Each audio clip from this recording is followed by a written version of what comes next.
इस वीडियो में हम NONC और इंटरलॉकिंग के बारे में आप सभी को बहुत ही आसान भाषा में समझाने वाले हैं कि NONC क्या होता है, इंटरलॉकिंग क्या होती है और इंटरलॉकिंग क्यों की जाती है। हमारे एक सब्सक्राइबर का हमें मैसेज आता है कि उसे NONC और इंटरलॉकिंग समझने में थोड़ी दिक्कत आती है, तो उसको ही आसान भाषा में समझाने के लिए हम इस वीडियो को बना रहे हैं। तो चलिए शुरू करते हैं हमारी इस वीडियो को। सबसे पहले हम बात करते हैं NO और NC के बारे में कि आखिर NO और NC क्या होता है। तो आपको यहाँ पे अब आपके सामने एक डायग्राम दिखाई दे रहा होगा। इस डायग्राम की मदद से हम, और इसके अलावा और भी डायग्राम है, उनकी मदद से हम आपको समझाने वाले हैं। तो यहाँ पे सबसे पहले आपको एक डबल पोल MCB दिखाई दे रही है। यहाँ पे सर्किट में एक बल्ब दिखाई दे रहा है और यहाँ पे सर्किट में आपको एक NO और एक NC स्विच लगे दिखाई दे रहे हैं। तो जैसे ही ये एक NO है, एक NC है। NO का मतलब होता है नॉर्मली ओपन और NC का मतलब होता है नॉर्मली क्लोज। अब इनके नाम सुन के आपको कंफ्यूज बिल्कुल भी नहीं होना है। सीधी सिंपल भाषा में कहें तो ये जो दोनों NO और NC होते हैं ये हमारे नॉर्मल स्विच की तरह ही होते हैं। अब जिस तरीके से आप यहाँ पे ये एक MCB देख रहे हैं, आपको यहाँ पे दिखाई दे रहा है कि ये जो हमारी MCB है ये अभी ऑन पोजीशन में है। तो इसका मतलब ये क्या हुई, NO है या NC है। तो अगर हमारा स्विच है या फिर MCB है वो अगर ऑन पोजीशन में है तो उसको हम ये NC कहेंगे। इसको हम NC पॉइंट भी कह सकते हैं, NC स्विच भी कह सकते हैं, कुछ भी कह सकते हैं। अगर ये ऑन है तो ये हमारा NC पॉइंट होता है। ठीक है। अब ऐसे ही मान लीजिए हम हमारी इस MCB या फिर स्विच को ऑफ कर देते हैं तो यहाँ से पावर सप्लाई आगे नहीं जाएगी, तो यानी कि ये ऑफ है। तो ऐसी कंडीशन में ये हो जाता है हमारा NO यानी नॉर्मली ओपन पॉइंट। सीधे सीधे साफ शब्दों में कहें तो जो हमारा NO पॉइंट होता है या NO स्विच होता है वो हमारा ऐसा स्विच होता है जो कि बंद होता है, यानी जिससे सप्लाई आगे नहीं जा रही है। और जो हमारा NC पॉइंट या NC स्विच होता है वो एक ऐसा स्विच या ऐसा पॉइंट होता है जो कि क्लोज होता है, यानी जिसके जो कॉन्टेक्ट है वो आपस में टच होते हैं और उससे पावर सप्लाई आगे गई है। यानी कि हम ऐसा मान सकते हैं हमारा NC पॉइंट एक ऐसा स्विच होता है जो कि ऑन है। तो उम्मीद है इतना आपको समझ में आ गया होगा। जो हमारी इलेक्ट्रिकल की कंट्रोलिंग है वहां पे जो हमारा NO होता है उसको कुछ इस तरीके से शो करते हैं, आपको पैनल पे इस तरीके का दिखाई दे जाएगा। और जो हमारा NC यानी स्टॉप वाला बटन होता है वो आपको पैनल पे कुछ इस तरीके का दिखाई देता है। अब इस सर्किट की बात करें तो अब हमारा जो ये सर्किट है यहाँ पे MCB में नीचे से इनपुट आ रही है और ऊपर से यहाँ पे ये आउटपुट निकल रही है। अब हमारा जो न्यूट्रल है वो हमने डायरेक्ट दिया है हमारे बल्ब में, और जो हमारा फेस है वो यहाँ से निकल के पहले हमारे NO पॉइंट पे गया है, यानी कि NO पॉइंट से आगे हमारी पावर अभी नहीं जा रही है। जैसे ही हम इस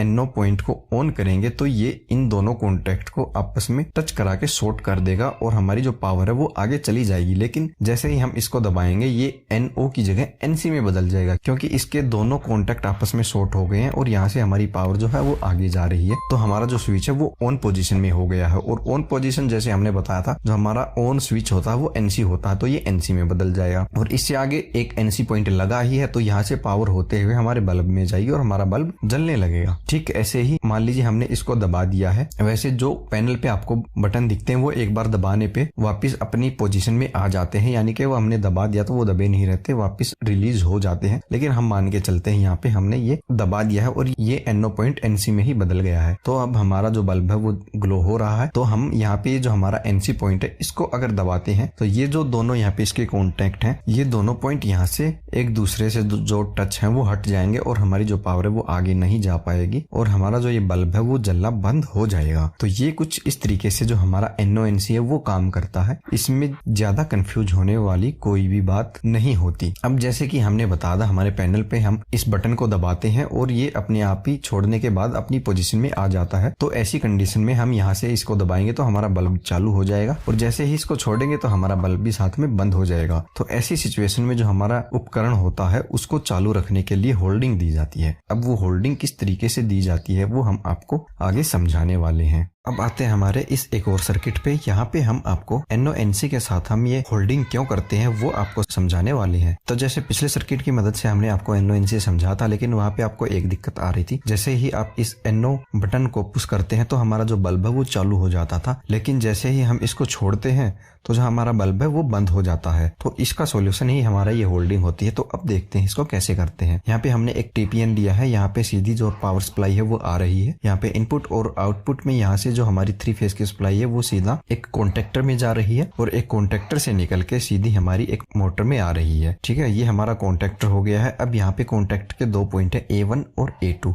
अब इस A1 और A2 पे हमें इस कॉन्टेक्टर की जो कंट्रोलिंग पावर सप्लाई है वो देनी होती है। A1 A2 पे हम किसी भी पॉइंट पे न्यूट्रल दे सकते हैं, किसी पे भी फेस दे सकते हैं, क्योंकि हमारा ये AC कॉन्टेक्टर है तो इसमें पोलैरिटी जैसा कुछ नहीं होता। किसी भी पॉइंट पे हम फेस और न्यूट्रल को कनेक्ट कर सकते हैं, लेकिन बाय डिफॉल्ट हम A2 पे न्यूट्रल कनेक्ट करते हैं और A1 पे फेस कनेक्ट करते हैं। तो ये यहाँ पे पावर सर्किट हमने आपको बता दिया। अब इसकी जो कंट्रोलिंग है वो रह जाती है और इसकी जो होल्डिंग होती है, जो कि हम इसको बटन को वापस छोड़ देते हैं तो उसके बाद भी हमारा ये कॉन्टेक्टर चालू रहे और हमारी मोटर चलती रहे। ये कैसे करते हैं? तो सबसे पहले हमने यहाँ पे न्यूट्रल डायरेक्ट दे दिया है। अब हम लेते हैं एक MCB और फेस को सीधा हमारी MCB के अंदर लाते हैं और हमारी MCB से निकाल के यहाँ पे हम सबसे पहले NC वाले पॉइंट में लेके आते हैं। आपको ये ध्यान में रखना है, सबसे पहले जो हमारी सप्लाई आती है वो हमारे NC पॉइंट में ही आती है। और NC बटन या NC पॉइंट कौन सा होता है? ऐसा पॉइंट या ऐसा स्विच जो कि चालू हो यानी ऑन हो, तो वो हमारा NC पॉइंट होता है। तो यहाँ पे हमारी पावर आ गई है। इसके बाद जो हमारी पावर है वो हमारे NO पॉइंट में आएगी, यानी नॉर्मली ओपन। एक ऐसा स्विच या ऐसा पॉइंट जो कि बंद हो, जिससे पावर सप्लाई आगे नहीं जा रही हो। तो यहाँ पे हमारी पावर आ गई है एक पॉइंट पे और दूसरे पॉइंट से यहाँ से निकलती हुई पावर हमारी इस A1 पॉइंट पे आ गई है। ठीक है, इतना आपने समझ लिया। तो इसके बाद हम जैसे ही MCB को ऑन करेंगे, हमारा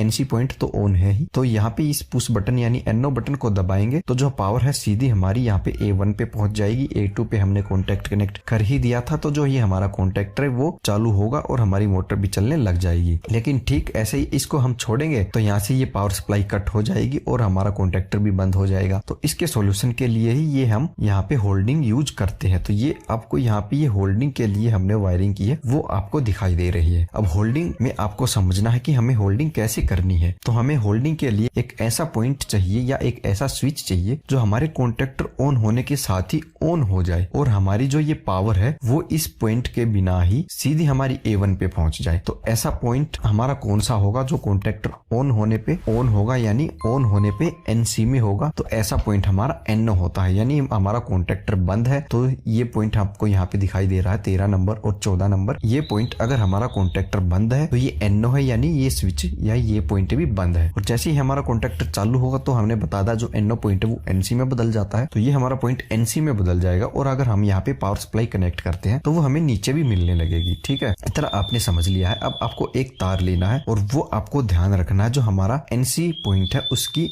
आउटपुट में कनेक्ट होता है और जो NO पॉइंट है उसकी इनपुट में कनेक्ट होता है। यानी जो हमारा NC पॉइंट होता है उसके आउटपुट और NO पॉइंट के इनपुट के बीच में ये कहीं कनेक्ट होता है। इसको आप यहाँ पे भी कनेक्ट कर सकते हैं या फिर इसको आप यहाँ पे भी कनेक्ट कर सकते हैं। ठीक है, अब यहाँ से आपने ये पॉइंट उठा लिया है और सीधा लेके 13 नंबर पे NO पॉइंट पे जोड़ दिया है। तो अब देखिए नीचे वाला जो 14 नंबर पॉइंट है इससे हमने एक कनेक्शन उठा के सीधा ये जो हमारा 1 में पॉइंट आ रहा था इसके साथ कनेक्ट कर दिया है। तो देखिए अब देखते हैं हमारा ये कॉन्टेक्टर किस तरीके से काम करेगा। हमने MCB ऑन की, पावर सप्लाई हमारे NC पॉइंट से आई और NC पॉइंट से हमारे NO पॉइंट के ऊपर आई और NO पॉइंट के साथ ही हमारी ये पावर सप्लाई यहाँ से उठ के 13 नंबर पे भी आ गई जो कि हमारा NO पॉइंट था। ठीक है, क्योंकि अब ये NO है तो हमें 14 नंबर पे सप्लाई नहीं मिलेगी। तो जैसे ही हम यहाँ से बटन को प्रेस करेंगे तो हमारी पावर सप्लाई यहाँ से NO के आउटपुट से होती हुई हमारी A1 पे पहुंच जाएगी। या हमारा जो कॉन्टेक्टर है वो चालू हो जाएगा और हमारा जो ये NC पॉइंट है वो NO में बदल जाएगा और NO में बदलने के साथ ही जो हमारी पावर यहाँ पे आ रही थी वो यहाँ पे भी आ जाएगी और यहाँ पे आने के साथ सीधा डायरेक्ट ही हमारे कॉन्टेक्टर के A1 पॉइंट पे पहुंच जाएगी। अब इसके बाद हम इसको छोड़ते हैं तो हमारे कॉन्टेक्टर की जो ये पावर सप्लाई है वो यहाँ से डायरेक्ट जो बाईपास होते हुए 13-14 नंबर NO से जो NC बना है उसके द्वारा A1 पे पहुंच रही है। तो ऐसी कंडीशन में जो हमारा कॉन्टेक्टर वो बंद नहीं होगा, चाहे हम इस NO पॉइंट को अब दबा के रखें या फिर इसको छोड़ दें, हमारा कॉन्टेक्टर जो है वो चालू रहेगा और हमारी मोटर चलती रहेगी। लेकिन जैसे ही हम इसको बंद करना हो तो जो यहाँ पे हमारा ये NC पॉइंट दिखाई दे रहा है इसको हम दबा देंगे और इसको जैसे ही दबाएंगे तो यहाँ पे जो ये इसका कॉन्टेक्ट है ये यहाँ से छूट जाएगा और हमारी पावर आगे जाएगी ही नहीं, ना हमारी NO पॉइंट में जाएगी ना हमारी 13 नंबर वाले NO पॉइंट में जाएगी। तो हमारा जो ये कॉन्टेक्टर का A1 है इसको पावर सप्लाई मिलनी बंद हो जाएगी और हमारा जो कॉन्टेक्टर है वो बंद हो जाएगा और हमारी ये मोटर जो है वो भी बंद हो जाएगी। तो आपको समझ में आ गया होगा कि हमारा ये NO NC किस तरीके से काम करते हैं, किस तरीके से हमारी होल्डिंग काम करती है। तो अब चलते हैं हमारी इंटरलॉकिंग की तरफ और आपको बताते हैं आप किस तरीके से इंटरलॉकिंग करते हैं और हमारी इंटरलॉकिंग क्या होती है और क्या इसकी जरूरत होती है, कहाँ कहाँ पे ये की जाती है। तो इंटरलॉकिंग हमारी हम वहां पे करते हैं जहाँ पे हमारे मान लीजिए हम 2 पावर सोर्स यूज कर रहे हैं और एक टाइम पे हमें किसी एक पावर सोर्स से ही पावर लेनी है। तो ऐसी कंडीशन में हम जिस एक सोर्स से पावर सप्लाई ले रहे हैं उस टाइम पे हमारा दूसरा पावर सोर्स अगर चालू हो जाता है तो किसी भी प्रकार के होने वाले एक्सीडेंट से बचने के लिए ही हम इंटरलॉकिंग करते हैं। तो अब आपको यहाँ पे हम समझाने वाले हैं। हम यहाँ पे मान के चलते हैं हमारे 2 पावर सोर्स हैं। एक पावर सोर्स का कॉन्टेक्टर हमारा ये हो गया, कॉन्टेक्टर कह सकते हैं आप इसको, सर्किट ब्रेकर कुछ भी मान सकते हैं आप। बेसिकली आप यहीं पे मानिए कि हमारा ये सोर्स 1 की पावर सप्लाई है और ये सोर्स 2 की सप्लाई है और ये हमारी आउट गोइंग है। यहाँ पे हमें एक टाइम पे सिर्फ एक सोर्स से ही पावर सप्लाई लेनी, चाहे वो सोर्स 1 हो या चाहे सोर्स 2 हो। तो ऐसी कंडीशन में उस टाइम पे हमारा दूसरा सोर्स चालू नहीं होना चाहिए। मान लीजिए हम सोर्स 1 से हमारी पावर सप्लाई ले रहे हैं और ये हमारी आउटगोइंग में यहाँ पे जा रही है। तो ऐसी कंडीशन में हमारा जो ये सोर्स 2 है ये चालू नहीं होना चाहिए और अगर जो इसका ट्रांसफार्मर है या डीजे वो चालू हो भी जाता है तो उसकी जो सप्लाई है वो यहीं तक आनी चाहिए। हमारी जो यहाँ पे ये आउटगोइंग है यहाँ तक उसकी सप्लाई नहीं पहुंचनी चाहिए। इसके लिए ही हम ये इंटरलॉकिंग करते हैं। तो जो यहाँ पे हम इंटरलॉकिंग हमने करके दिखाई है उसके हिसाब से अगर हमारे ये कॉन्टेक्टर चालू है तो ये चालू नहीं हो सकता और अगर हमारा ये कॉन्टेक्टर चालू है तो हमारा ये वाला कॉन्टेक्टर चालू नहीं हो सकता। तो चलिए अब आपको समझाते हैं। यहाँ पे हमारी ये इनपुट आई है, यहाँ पे ये दूसरे सोर्स की इनपुट है और ये हमारी यहाँ पे आउटपुट है। अब इनको चालू करने के लिए हमने एक एमसीबी यहाँ पे ली है। ये वाली एमसीबी हमारे इस कॉन्टेक्टर के लिए है और ये वाली एमसीबी हमारे इस कॉन्टेक्टर के लिए है। तो अब दोनों कॉन्टेक्टर में जो आपको यहाँ पे ये A1 और A2 वाले पॉइंट दिख रहे हैं, यहाँ पे हमें इसकी जो कंट्रोलिंग वाली वायरिंग है वो देनी है। लेकिन ये कंट्रोलिंग वाली वायरिंग डायरेक्ट हमें यहाँ पे नहीं देनी है। एक तो सीधी हमारी यहाँ पे जो ये एमसीबी लगी है इनके द्वारा जाएगी और इन एमसीबी से होते हुए जो हमारी ये कॉन्टेक्टर है इन दोनों की एक दूसरे की आपस में अब यहाँ पे इंटरलॉकिंग होने वाली है। अब इंटरलॉकिंग हमें किस तरीके से करनी है वो आपको समझना है। अब मान लीजिए हमें ये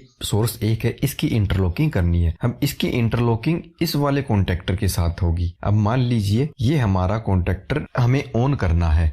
अब ये ऑन ऐसी कंडीशन में ही होगा जब ये ऑफ हो। तो हमें ऐसा पॉइंट यहाँ पे चाहिए या एक ऐसा स्विच चाहिए जब हमारा ये कॉन्टेक्टर ऑन हो तब तो वो ऑफ हो जाए और जब हमारा ये कॉन्टेक्टर ऑफ हो तब वो स्विच ऑन हो जाए। और ठीक ऐसे ही इसकी इंटरलॉकिंग हमें इस कॉन्टेक्टर से करनी है। ठीक ऐसे ही हमें यहाँ पे एक ऐसा पॉइंट चाहिए जो इस कॉन्टेक्टर के ऑन होने के साथ ऑफ हो जाए और इस कॉन्टेक्टर के ऑफ होने के साथ ही ऑन हो जाए। तो चलिए अब आपको यहाँ पे दिखाते हैं वो कौन सा पॉइंट होता है। तो जैसे कि अब तक हमने आपको बताया था उससे आप समझ गए होंगे कि हम यहाँ पे किस पॉइंट की बात कर रहे हैं। तो हम यहाँ पे एनसी पॉइंट की बात कर रहे हैं, यानी कि नॉर्मली क्लोज, यानी कि नॉर्मल सिचुएशन में हमारा ऑन स्विच होना चाहिए। यानी हमारा ये कॉन्टेक्टर बंद है तो जो हमारा स्विच या पॉइंट है वो ऑन हो, ये बंद है तो जो इसका पॉइंट है वो भी हमारा ऑन होना चाहिए। और अगर हमारा ये कॉन्टेक्टर ऑन हो जाता है तो जो वो हमारा स्विच है या फिर पॉइंट कह सकते हैं वो बंद हो जाना चाहिए। ठीक ऐसे ही ये कॉन्टेक्टर ऑन हो तो जो यहाँ पे हमारा स्विच या पॉइंट है वो बंद होना चाहिए। तो ऐसे में हमारा यहाँ पे एनसी पॉइंट है। आपने देखा था हमने होल्डिंग के लिए NO पॉइंट यूज किया था, लेकिन अब हम इंटरलॉकिंग के लिए NC वाला पॉइंट यूज करेंगे। तो यहाँ पे सबसे पहले हम देखते हैं इस वाले सोर्स 1 की जो इंटरलॉकिंग है वो कैसे होगी। सबसे पहले हमने इसकी एमसीबी में फेस लिया है। यहाँ से फेस लेने के बाद जो एमसीबी की आउटपुट है वहां से फेस को निकाला है और सीधा यहाँ पे हमने सोर्स 2 का जो सर्किट ब्रेकर कह सकते हैं या फिर कॉन्टेक्टर कह सकते हैं, इसका जो एनसी पॉइंट है वहां पे जो हमारे एनसी पॉइंट का एक टर्मिनल है वहां पे इसको कनेक्ट किया है। अब एनसी पॉइंट का जो दूसरा टर्मिनल है उससे हमने एक पॉइंट उठाया है और यहाँ से इसको ले जाके इस वाले कॉन्टेक्टर के A1 में दे दिया है। तो इस प्रकार से इसकी जो ये इंटरलॉकिंग थी वो कंप्लीट होगी। अब हमें इस वाले कॉन्टेक्टर की इंटरलॉकिंग करनी है तो इसके लिए हमने फिर फेस उठाया है, इसकी एमसीबी में दिया है। अब इसकी एमसीबी से आउट करते हुए यहाँ से हम सोर्स 1 का जो कॉन्ट्रैक्टर है उसके जो एनसी का एक टर्मिनल है उस पे लेके गए हैं और इसका एनसी का जो दूसरा टर्मिनल है उससे हमने एक पॉइंट उठाया है और सीधा यहाँ पे जो इसका A1 था यहाँ पे हमने कनेक्ट कर दिया है। तो हमारा यहाँ पे न्यूट्रल दोनों कॉन्टेक्टर में डायरेक्ट कनेक्ट हमने पहले से ही कर दिया था। तो इस तरीके से इन दोनों की जो इंटरलॉकिंग है वो कंप्लीट हो गई। सिर्फ इतनी ही आसान थी। अब इसको एक एक करके समझ के हम देखते हैं। जैसे हमने यहाँ पे न्यूट्रल इसको डायरेक्ट दे दिया है, अब फेस की जरूरत है। फेस हमने यहाँ एमसीबी में दिया, एमसीबी को ऑन किया, एमसीबी गई हमारे सोर्स 2 के एनसी पॉइंट पे। अगर हमारा ये कॉन्टेक्ट चालू है तो ये NC जो है NO में बदल जाएगा, यानी हमारी पावर यहाँ पे आ ही नहीं पाएगी और हमारा ये वाला कॉन्टेक्टर चालू होगा ही नहीं।